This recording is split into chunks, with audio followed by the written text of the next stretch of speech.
Subscribe my YouTube channel Math with Sufyan। बिस्मिल्लाहिर्रहमानिर्रहीम। अस्सलामुअलैकुम जी। हमारा आज का टॉपिक है एक्सरसाइज 3.2। इसके क्वेश्चन हल करने से पहले कुछ बेसिक डेफिनेशंस हैं जिनका आपको लाजमी पता होना चाहिए। पहले वो डिस्कस कर लेते हैं, ठीक है, फिर हम एक्सरसाइज 3.2 कंटिन्यू करेंगे, ठीक है।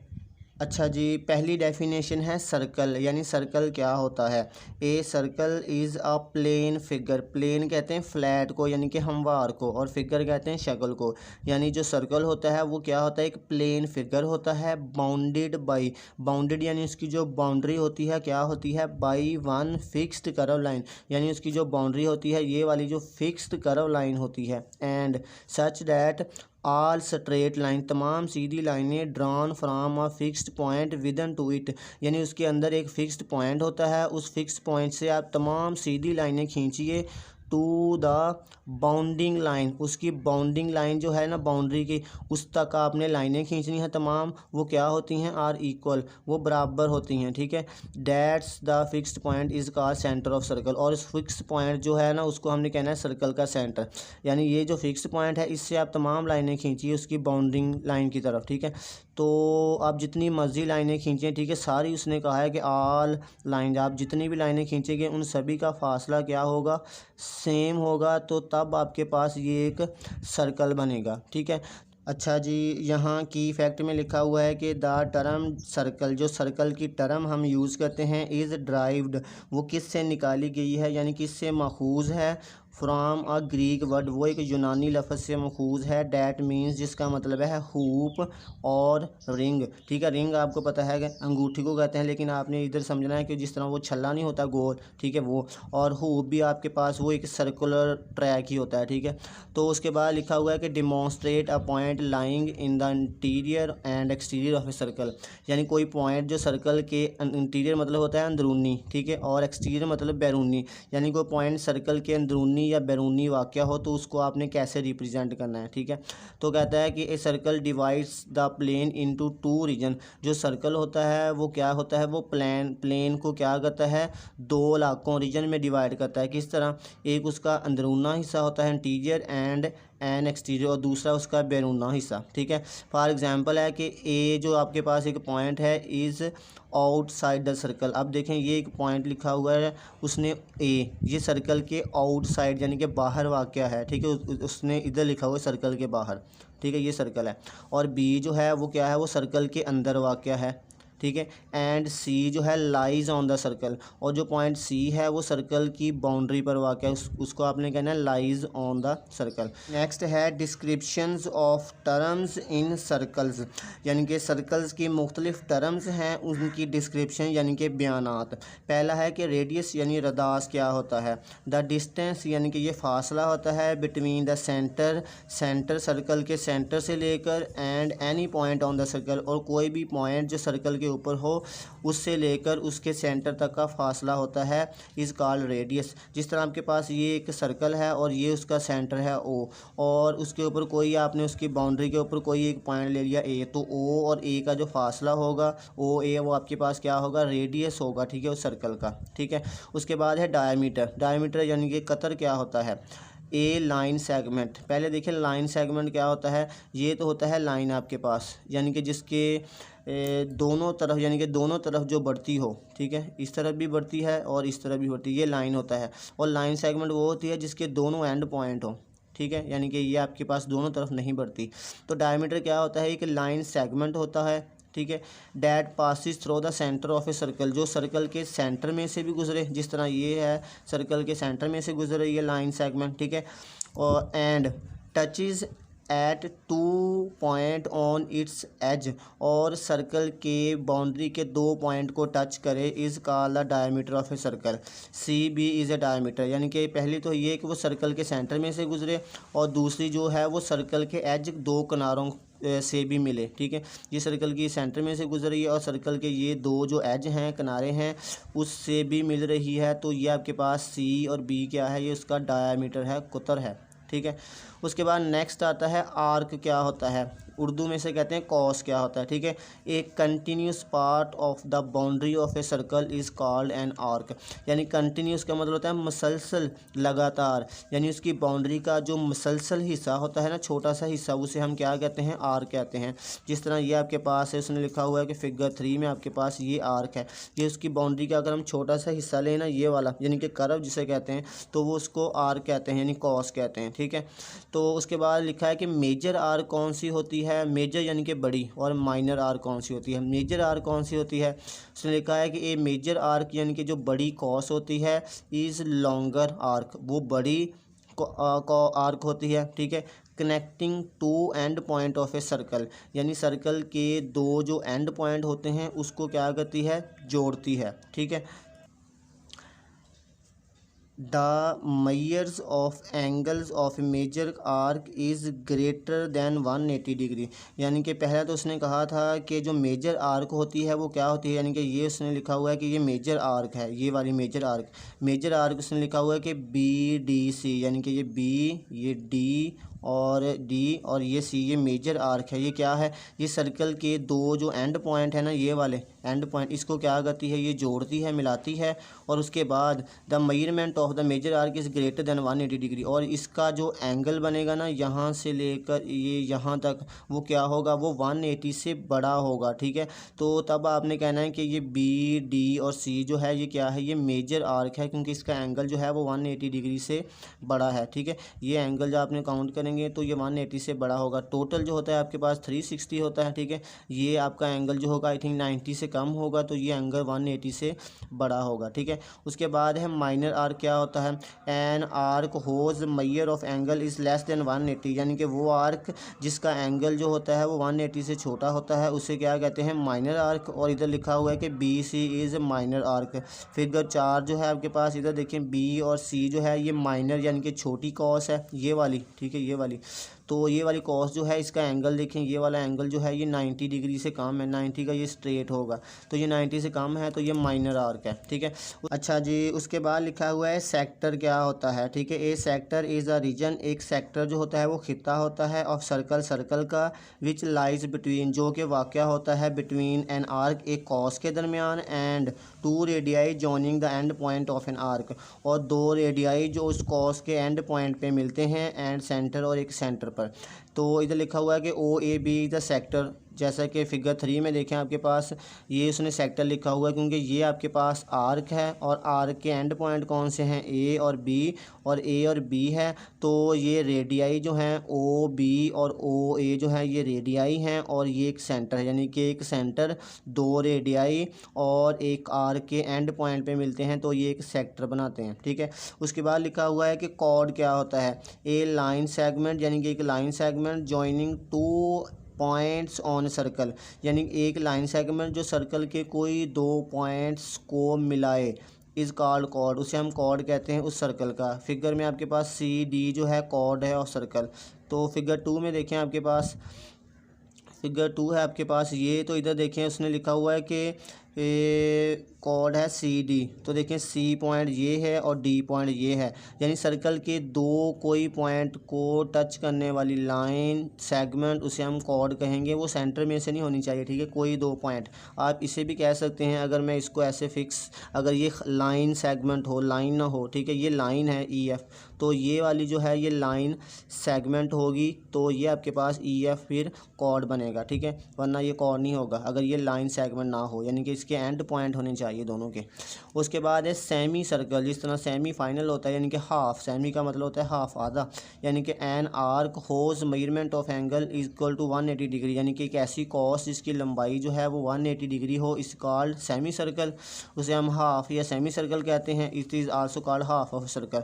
तो फिगर 5 देखें आपके पास, ये जो है ये इधर एंगल जो है ये 180 डिग्री का बन रहा है, तो ये सर्कल को 2 हिस्सों में डिवाइड कर रहा है, तो ये आपके पास सेमी सर्कल है, यानी कि हाफ सर्कल है। इधर से आप देख लें ये नीचे वाला हाफ है या ऊपर वाला हाफ है, ठीक है। उसके बाद आता है सेगमेंट क्या होता है, सेगमेंट द रीजन, एक ऐसा खिता इनक्लोज बिटवीन ए कॉर्ड, यानी कि जो chord and the boundary of a circle, यानी कि जो आपके पास कॉर्ड और बाउंड्री के दरमियान जो हिस्सा होता है उसे हम सेगमेंट कहते हैं। देखें फिगर 6 में आपके पास ये देखें, ये आपके पास यहाँ से लेकर यहाँ तक जो लाइन सेगमेंट है उसे हम कॉर्ड कहते हैं, ठीक है। ये सर्कल के 2 पॉइंट्स को मिलाती है। और उसके बाद ये उसकी बाउंड्री है, तो ये उसकी बाउंड्री और कॉर्ड से जो खिता बनेगा उसे हम कहेंगे ये सेगमेंट है, ठीक है।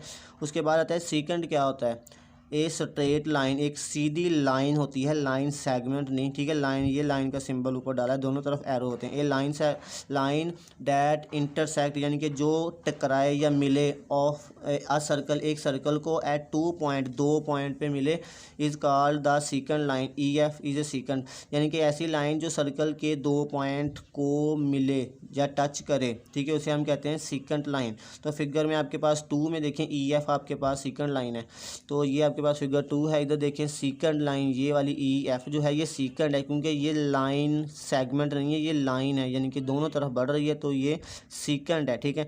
तो उसके बाद टेंजेंट क्या होता है, a straight line that touches the circle eight simple 1 point, यानी कि एक ऐसी लाइन जो सर्कल के सिर्फ एक पॉइंट पे टच करे, एग्जैक्टली एक पॉइंट पे, उसे हम कहेंगे टेंजेंट। तो जी एच जो है उसके पास टेंजेंट है फिगर 2 में। तो देखें ये जो पॉइंट है ना बी, इस बी पे ये लाइन है जी एच, वो एक पॉइंट पे टच कर रही है, तो ये आपके पास जी एच क्या है, ये एक टेंजेंट है, ठीक है। तो यहाँ की इफेक्ट में लिखा हुआ है कि this point is called the point of tangency, ठीक है। A tangents never intersects the circle, और जो सर्कल होता है टेंजेंट होता है वो क्या होता है, नेवर एंटर द सर्कल, वो सर्कल के अंदर नहीं जाता, ठीक है, सिर्फ एक पॉइंट को टच करता है, ठीक है। अच्छा जी, उसके बाद है कॉन्सेंट्रिक सर्कल्स, द सर्कल्स, यानी कि ऐसे सर्कल्स विद कॉमन सेंटर, जिसका सेंटर जो है वो सेम हो। जिस तरह ये आपके पास कितने सर्कल हैं, 3-4 सर्कल हैं, उन सभी का सेंटर जो है ये एक ही है, ठीक है, कॉमन है।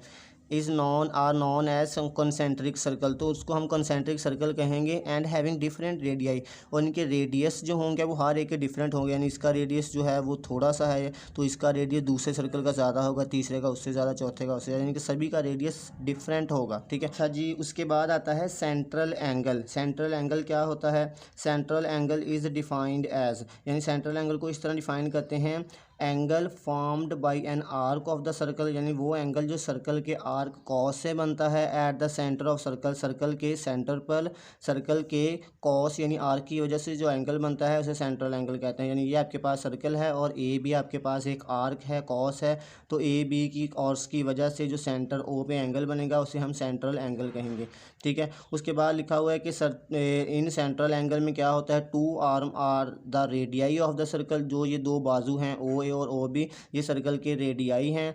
And with centre of the circle as a vertex, और जो ओ है सेंटर है उसे हमने सर्कल का सेंटर यानी वर्टेक्स कहा है, ठीक है। तो सेंट्रल एंगल जो होता है वो क्या करता है, divide a circle into sector, तो ये सेंट्रल एंगल जो है ना, ये ओ ए ओ बी, ये सर्कल को क्या करता है, एक सेक्टर में डिवाइड करता है। सेक्टर क्या आपने डेफिनेशन देखी है अभी, वो कैसे बनता है, एक आर्क, 2 रेडियाई एंड और एक सेंटर से बनता है, ठीक है। तो आपके पास जो है ना ये ए ओ बी क्या है, ये सेंट्रल एंगल है, इधर ओ ए और ओ बी उसके रेडियाई हैं, और एंगल ए ओ बी क्या है, एक सेंट्रल एंगल है। उसके बाद नेक्स्ट आता है कि आर्क लेंथ क्या होता है। आर्क का आपने पढ़ा है ये कॉस होती है, ठीक है। तो a part of the boundary of a circle is called an arc, यानी सर्कल की बाउंड्री का कुछ हिस्सा जो होता है उसे हम कहते हैं आर्क कहते हैं, ठीक है। सर्कल की बाउंड्री का जो कुछ हिस्सा होता है उसे हम आर्क कहते हैं। जिस तरह ए बी जो है ये आर्क है, ठीक है, ये सारी ये माइनर आर्क भी कह सकते हैं और ये सारी जो है इसे मेजर आर्क भी कह सकते हैं, ठीक है। उसके बाद आता है आर्क लेंथ होता क्या है, इज़ द डिस्टेंस, ये फासला होता है along the curve line that make up the arc, यानी उसकी जो कर्व लाइन का जो फासला होता है ना कॉस की, यानी जो लंबाई होती है उसे हम आर्क लेंथ कहते हैं, उसकी आर्क की लंबाई को आर्क लेंथ कहते हैं, ठीक है। उसके बाद है circumference of a circle of radius R is given by, circumference कहते हैं पैरामीटर कह लें आप या सर्कमफ्रेंस कह लें, ठीक है, या आप उसे कह सकते हैं सर्कल का अहाता, ठीक है। तो वो होता है उसकी बाउंड्री की जो लंबाई होती है ना, अगर आप किसी सर्कल का रेडियस आपको पता है तो उसकी आप बाउंड्री की लंबाई निकाल सकते हैं, यानी उसका सर्कमफ्रेंस निकाल सकते हैं, ठीक है। अगर आपको रेडियस पता हो तो उसका फार्मूला होता है सी इज़ इक्वल टू 2 πr। तो अब नेक्स्ट है कि अगर आपने किसी आर्क लेंथ, यानी ये आर्क लेंथ है ए बी, उसकी अगर आपने लंबाई कैलकुलेट करनी है तो उसका फार्मूला याद रखना है आपने, ठीक है।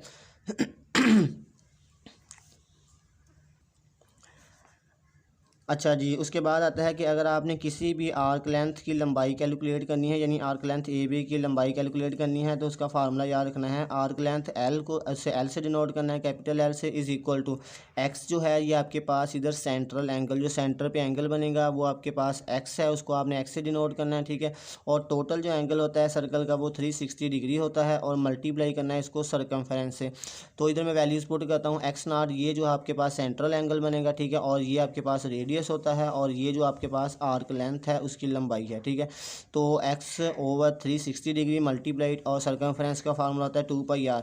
तो अगर आपने किसी भी आर्क लेंथ की लंबाई कैलकुलेट करनी है तो आपको उसका सेंट्रल एंगल पता होना चाहिए और रेडियस पता होना चाहिए, तो आप निकाल सकते हैं। और पाई की वैल्यू जो है वो आपने अप्रॉक्सीमेट रखनी है 22/7 या 3.14 लिख सकते हैं, ठीक है।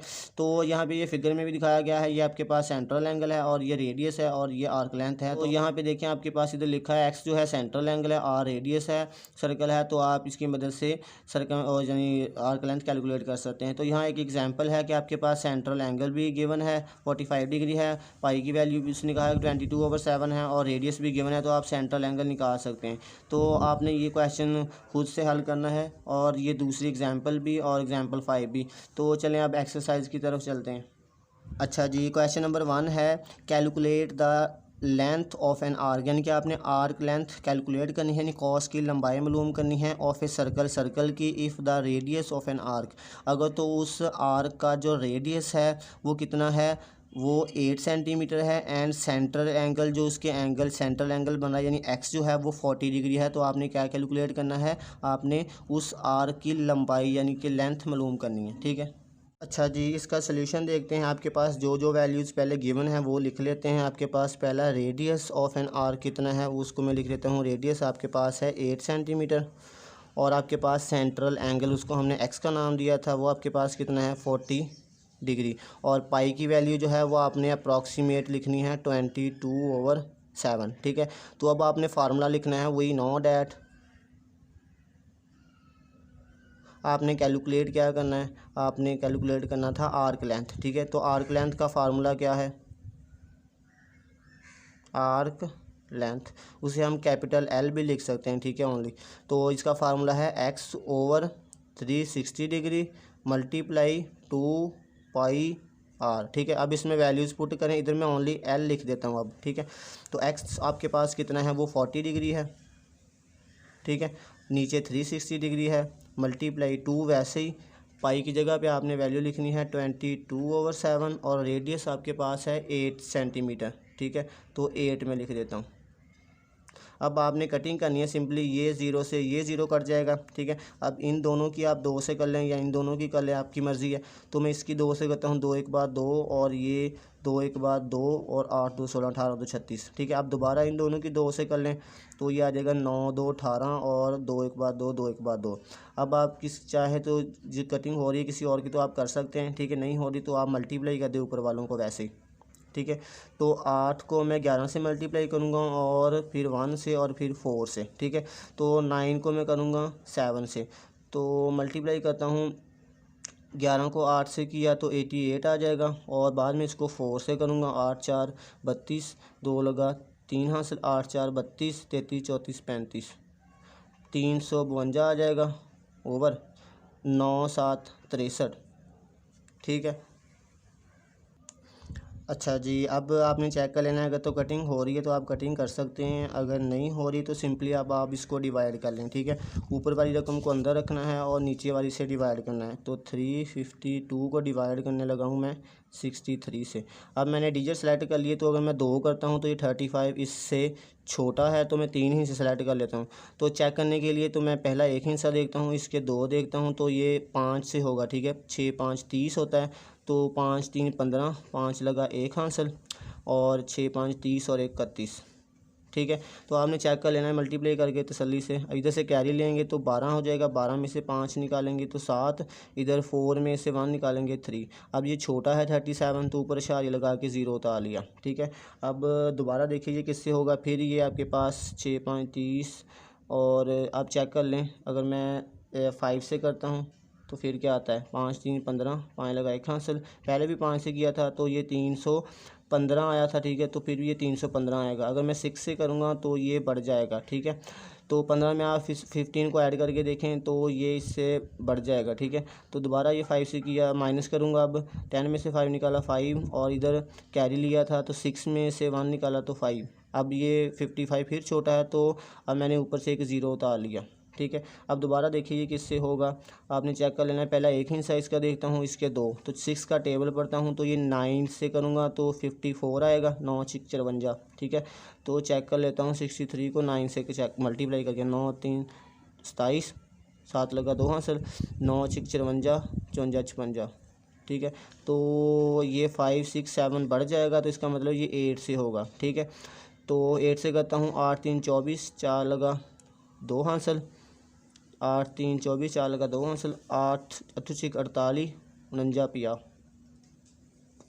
ठीक है। अब माइनस करता हूँ तो क्या आएगा, 10 इधर से कैरी लिया, 10 में से 4 निकाला 6, इधर 4 वैसे ही आ गया। अब फिर ये छोटा है तो ऊपर से आपने एक ज़ीरो और उतार लेना है, ठीक है। तो अब देखें आपका ये किससे होगा, तो ये 6 5 30, 8 7 चौका 28, और ये 6 8 6 48 बढ़ जाएगा। इसका मतलब ये 7 से होगा राउंड अबाउट, ठीक है। 7 3 21, 1 लगा 2 हासिल, 7 6 42 43 44, माइनस करूँगा तो 10 में से इधर कैरी लिया तो वहाँ निकाले 9, और 5 में से 4 1। तो आपने शायरी के बाद उधर बुक पे 2 हिस्सों तक लिखा है, ठीक है, तो आप 2 हिस्सों तक कर लें, ठीक है। तो आपका आंसर आया 5.587। तो शायरी के बाद 2 डेसिमल प्लेस तक है, ठीक है, 2 हिस्से। उसके बाद देखिए अगला हिस्सा 7 5 से बड़ा है, तो 8 में मैं क्या करूँगा, एक ऐड कर दूँगा। तो मेरा आंसर क्या आ जाएगा, L इज़ इक्वल टू 5.5, और 8 में एक ऐड किया तो 9 सेंटीमीटर। तो ये आपके पास क्या आ गया, आर्क लेंथ की लंबाई आ गई, ठीक है। अच्छा जी, अब आपने क्या करना है, क्वेश्चन नंबर जो है ना 2 सेम इसी पैटर्न पे है। आपके पास सर्कल का जो सेंट्रल एंगल है वो भी दिया गया है, और सर्कल एंगल का सेंटर यानी कि सेंट्रल एंगल जो है वो आपके पास दिया गया है 36 डिग्री है, और रेडियस आपके पास है 15 सेंटीमीटर है। तो आपने लेंथ उसकी कैलकुलेट करनी है, आर्क लेंथ। तो आपने ये खुद ट्राई करना है, ठीक है। देखते हैं आपको आता है कि नहीं। Best of luck.